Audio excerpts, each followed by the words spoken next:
zvairema pamwe asimi Jehovha matisvitsa pano isu tinoti Ebeneza nesuwo tiri munyasha pamwe zvairema pamwe zvichirwadza Jehovha matisvitsa pano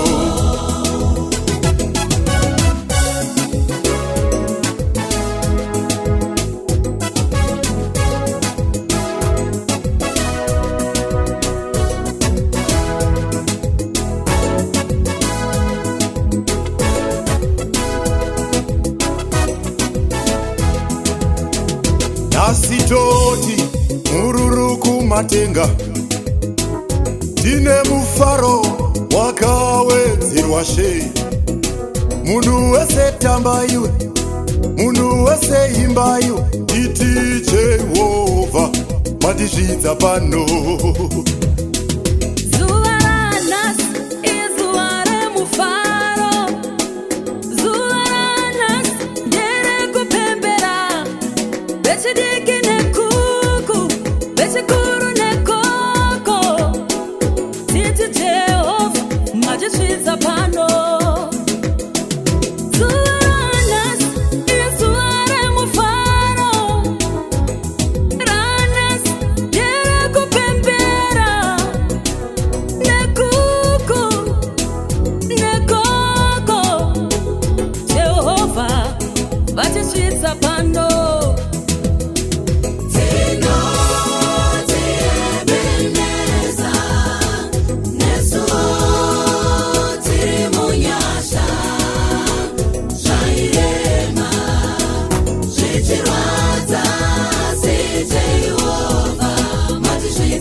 Alvaiwanyore kuti tisvike pano pakutanga zvinhu zvairema tisingafungire kuti zvichabuda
taikumbira semazuva ose kuti titangidze nenational anthem tichatungamirirwa neZPS band redu.